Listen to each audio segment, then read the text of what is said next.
Hi, everyone. This is the Crime Cafe, your podcasting source of great crime, suspense, and thriller writing. I'm your host, Debbie Mack. Before I introduce my guest, just a reminder that the Crime Cafe 9-book box set and short story anthology are available for sale online. You can find the buy links on my website, debbiemack.com, along with links to subscribe to the podcast on debbiemack.com, debbimack.com, and just click on Crime Cafe. Well, now that I've done that, it's a great pleasure for me to introduce to you my guest, a thriller author named Michael Parker. Welcome, Michael. I'm so happy to have you on today. Hello, Debbie, and I'm pleased to be here to speak to you. Well, this is wonderful. Oh, thank you so much. This is wonderful. I mean, I've just started The Devil's Trinity, and I could scarcely tear myself away from the book. Well, that's nice. The first chapter just grabs you and yanks you in with that description of the yacht being plowed under by a huge ship. And you have everything needed in there to establish both a mystery and a thriller. Mm-hmm. And I was wondering, do you consider yourself primarily a thriller writer, or do you also write mystery? Is there a difference? I think I call myself a thriller writer because it's easy to say that. Mine are standalone novels, and each one involves an element of thrill in it, an element of romance in some, action and adventure. So rather than try to put myself into a box and say I write standalone novels, I say thriller writer, because that's what I try to do to the reader, to get them excited about what they're reading, and so it reads like a thriller, even if it may not be a per se thriller. Mm-hmm. Well, they're thrilling me. What you've written has thrilled me so far. Mm-hmm. And I noticed that in Where the Wicked Dwell, that you have a private eye named Marcus Blake. Is that part of the series? Well, because I write standalone novels, I don't have a series of novels, but having been involved in indie publishing now for a few years, I can see there's a lot of mileage in repeated characters. Like Lee Child always writes about Jack Reacher, doesn't he? Mark Dawson writes about John Milton. I've never really been encouraged to write a character into a second book, but I've been asked to write Marcus Blake. He appeared first off in A Covert War, and people said how much they liked Marcus Blake. So I was encouraged to put Marcus Blake in this book, Where the Wicked Dwell, and you'll see it as a subtitle on the book saying a Marcus Blake thriller. I also find this tends to draw a potential reader's attention when they see a book contains a character that's already appeared in another novel. Mm-hmm. That's why I put a Marcus Blake thriller. I was going to say that series characters tend to be very popular, and so is going to a series part of what has been your journey from traditionally published to indie author? Could you say that again, please, Debbie? Has created a series character been part of your journey, I guess, from traditionally published author to indie author? The thing about, I always felt that if I was, when I finished one book and then I started another book, I didn't want to repeat the same thing. Without going into details, there are some authors who write about a character and they are simply writing the same story in a different setting. That's what I feel anyway. So to try to develop a character, how could I take Marcus Blake, for example, from what he did in the Covert War to what he's going to do in Where the Wicked Dwell? Would I be repeating basically what Marcus Blake does? He's as hard as iron. He's quick. He's not a killer, but has the potential to kill. Would I be repeating that in the next book? So I've always shied away from trying to repeat the characters. Mm-hmm. I'm selling myself here. I think myself, if I can encourage readers to pick up this book because it's a Marcus Blake thriller, then maybe that's the route I should go. Yes. And I was going to say part of keeping it from being the same all the time is creating that kind of character arc, I would say. Do you have a character arc in mind for Marcus Blake in terms of where he's going as a character and where your stories are going?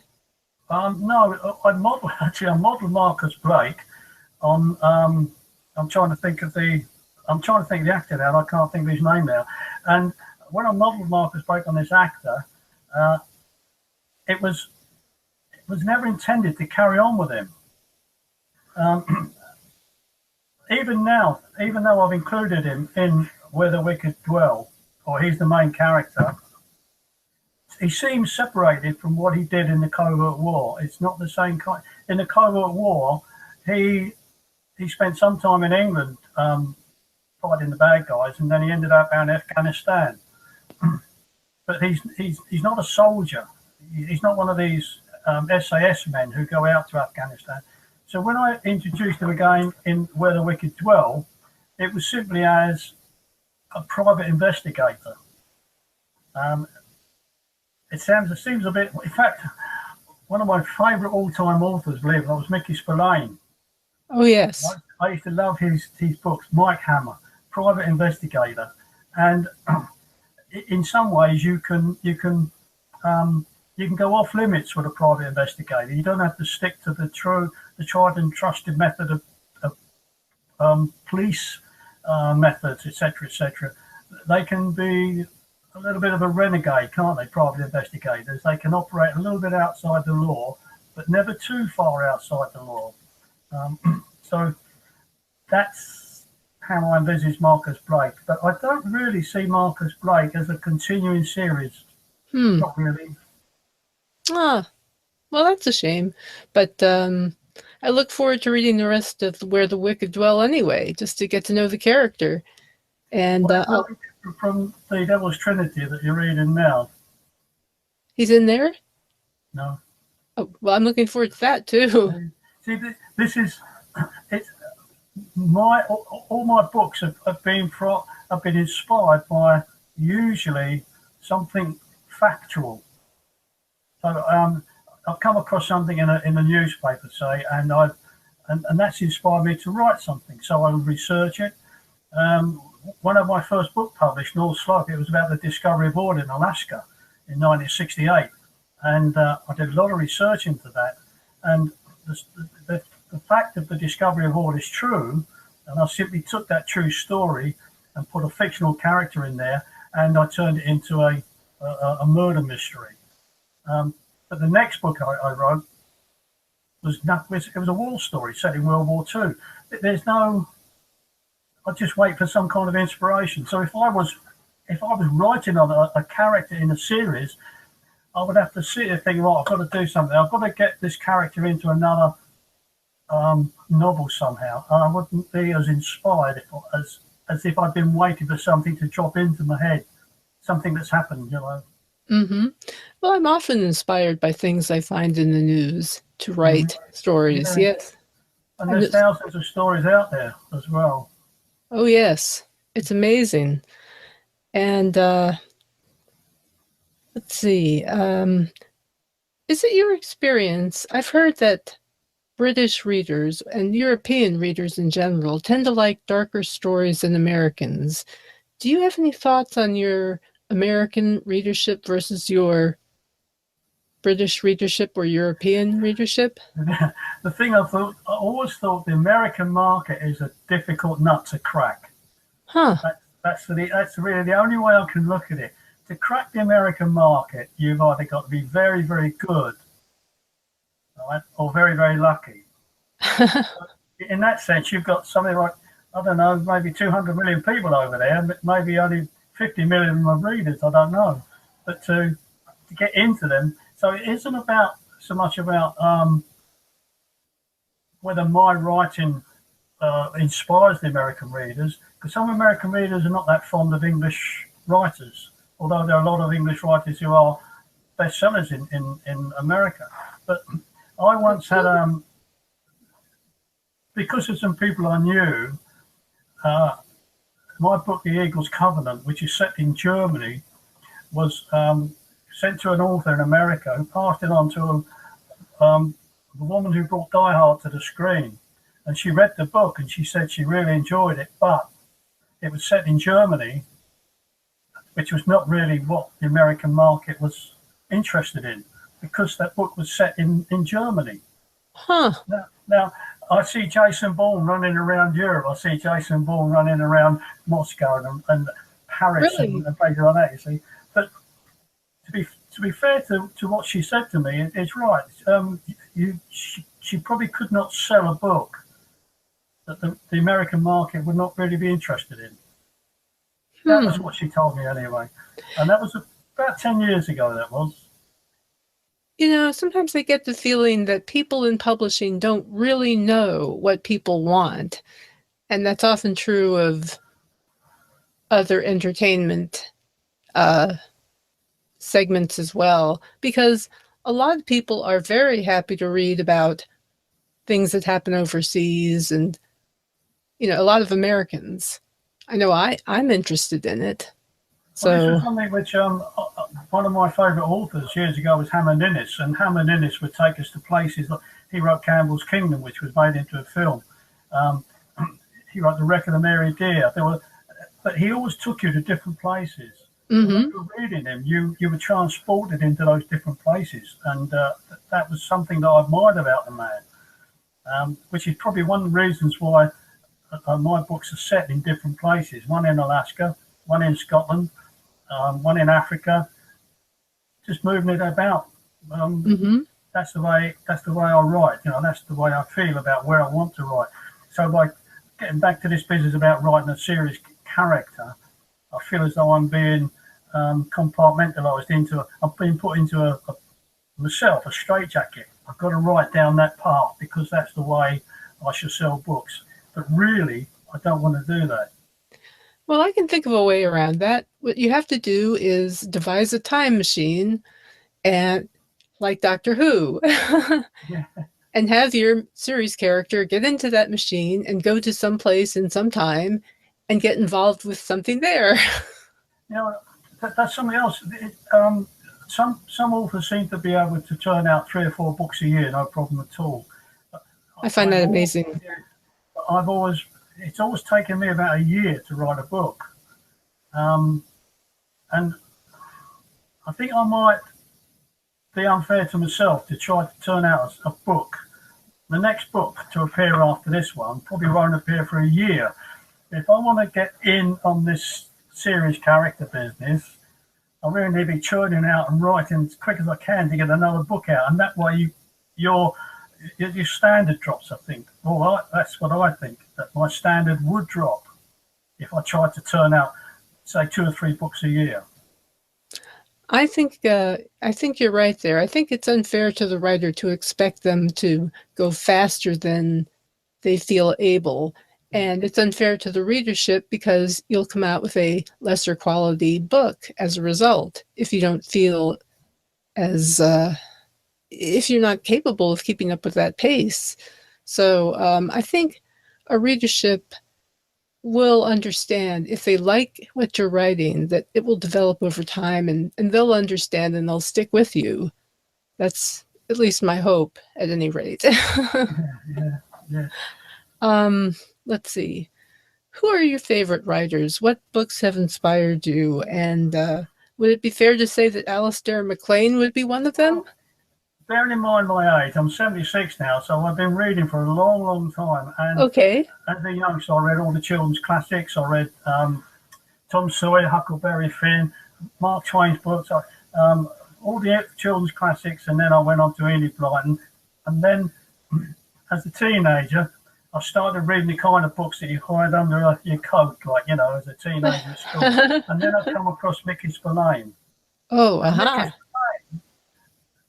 He had the biggest impact on me. He was the first author to outsell the Bible. Not all the time, in 1 year. What Mickey Spillane did for me was put me into that position where I could fight the bad guys. I could get beat up and not feel the punches. He really impressed me as an exciting writer. And then I moved on from Mickey Spillane, and I'm reading people like Hammond Innes, Alistair MacLean, Elston Trevor, Adam Hall. There's all sorts of writers. A guy called Nigel Tranter, who used to write sort of parochial stories about the border between Scotland and England, and then he became one of the better historical writers. And he wrote a novel called The Master of Grey, which was about Mary Queen of Scots and Queen Elizabeth. And he put one fictional character into that, and I was absolutely fascinated by what he wrote. So there's another author a lot of people will not have heard of, Nigel Tranter, which I thought was really good. So as I've moved through the years, I've had some really good authors to read. But I'm afraid now I've got to the point where there are not that many authors that I can say that I want to read their books. Wow. Have you ever read Chandler? Raymond Chandler? Yes. Yeah, The Saint. Yeah, I love his books. Yeah.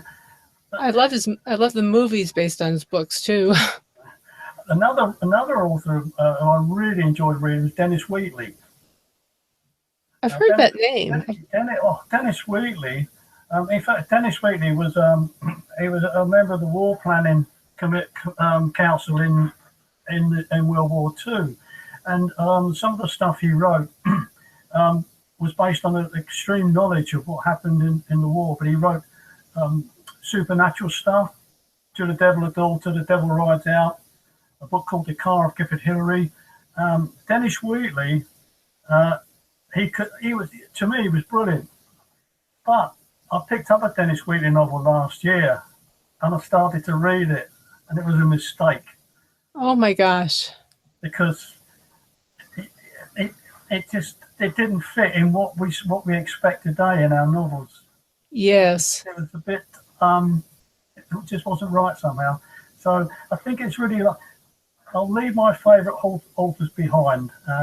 Some other authors I like C.J. Sansom. C.J. Sansom, who writes about the time in England of King Henry VIII. Matthew Shardlake is the Hunchback. He's a lawyer, and Matthew Shardlake is his main character, and everything's set in London. It's absolutely fascinating. And another Canadian author whose name I can't quite remember writes sea stories, naval stories of the 18th century, 19th century.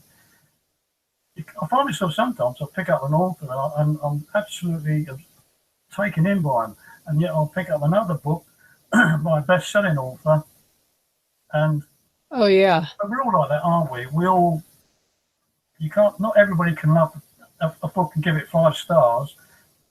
Some people read a book and say it might have at all. Yeah. Exactly. Yeah, not everybody can like the same thing, and yeah, there are best-selling authors out there that I'm just like, and there are great authors that don't get any attention. So, go figure.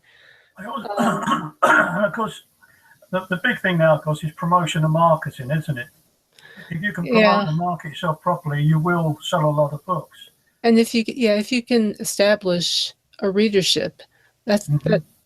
What's the hardest thing for you? I think I was going to ask you, what's the hardest thing for you about marketing and trying to build a readership? Not having the skill or the ability. Let me just go back. You mentioned the phrase there, establishing a readership. When I had my first book published, there was no such thing as indie, Amazon, nothing like that. This was in 1980. My publisher said to me, you cannot call yourself an established writer until you have at least 5 books in print. Now, in those days, your book was released, but it could be a year before it went into paperback. Mm-hmm. There was no such thing as, they still had a net book agreement where bookshops could not cut the prices. Everything was controlled rigidly. So to get 5 books out there, then you could say you're established. Nowadays, you can get 5 books out in a year. Mm-hmm. Because of Amazon. So so the hardest thing for me, getting back to your question about promotion and marketing, I don't have the skill, I don't have the ability. And when I promote the market, I have to copy the advice from those people who are selling it to me. You know, there'll be somebody who will come along and say, I will help you to do Facebook advertising, I will help you to do this, I'll help you to do that. And so you pay your money, you follow their advice, and you hope that you're doing the right thing. But if you're left to your own devices, me for example, I used to say my promotional marketing is like firing a scatter gun. You know, you fire the gun and the shells go anywhere. The cartridges just flow all over the place. I just don't know how to do it. So that's my biggest failure. I understand your frustration. I couldn't help noticing your hobbies included snooker and music. I'm a big fan of music. I used to play piano a lot. What kind of music do you like? And tell me about snooker. I'm interested in that. I went through my middle years. I enjoyed some of all musicians. A Japanese guy called Isao Tomita, who used to play classical music. I really loved his albums.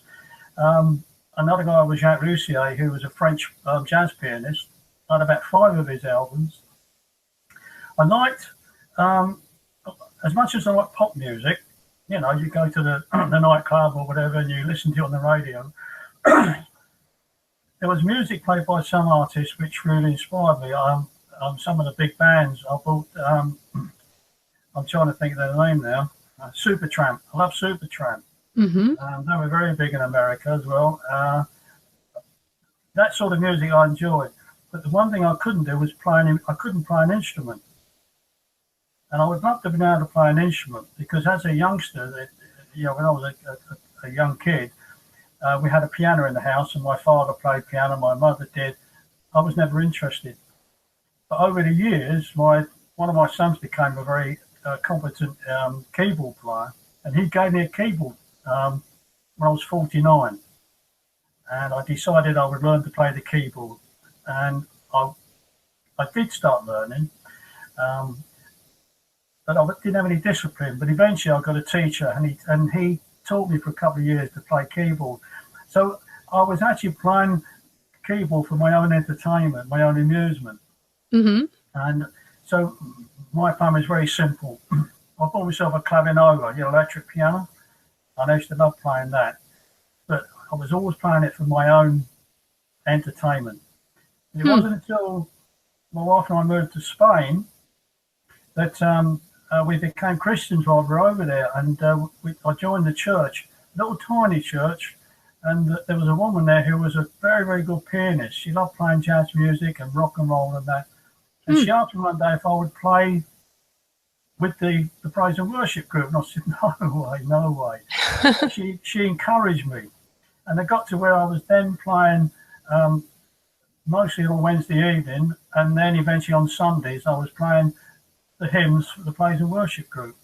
And now and again I would do, I might go to do some dance music and that kind of thing for an event. But I was never really that good, but I was competent, And it taught me a lot about the ability that some of these rock musicians, the long-haired rock musicians, they're on drugs and all the rest of it. And when you see them playing their guitars or playing their piano, you realise they've been through that, learning their scales and practice. And absolutely. You're a pianist, Debbie, so you understand that, don't you, what it means to... It is. Yeah, it's a lot of practice. You don't play the piano now? It's very hard for me to play the piano now because I have this condition that makes it difficult for me to move my hand. But yeah, it is. But I should play more often because it might have a therapeutic effect. It has that. Mm-hmm. I had a stroke several years ago, and it led to a movement disorder, and it's kind of complicated, so I won't go all into it. But it just makes it very tough, to do things with your hands. So, so not only writing, but playing the piano is tough. In any case, I was just going to ask you one more thing before we finish up. Is there anything you'd like to add that we haven't talked about? well, apart from making a little marketing pitch here, about buying my book, I would say this. Because I've been through the school of hard knocks in the literary world, with, rejections and things like that, I do know my craft. I've read a lot about how we should present, how we should write our books. I've read a lot about you must not have too much of this, you must have too much, you must have different points of view. And I can remember when I wrote my first book, I had not got a clue about the publishing world, not a clue about. All I did was sit down and write a story. Mm-hmm.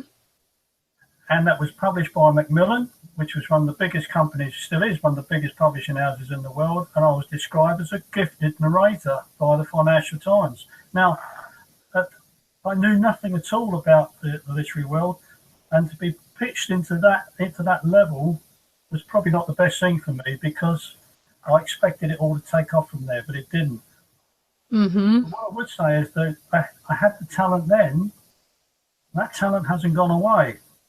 That talent is still there, and it's in my books. Not everybody's going to like my books, but if you are the sort of person that's quite happy to read standalone novels, you will find in my books they are honestly written from here. They are they're written with something that we all call talent, but this is genuine talent.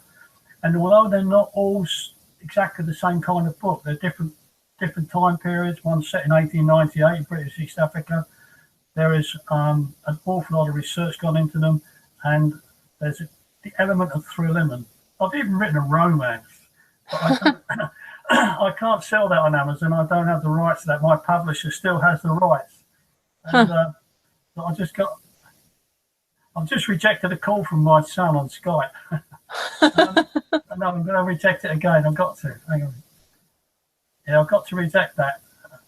Sorry about that, son. I wrote a romance which I never intended to, and I'm losing it.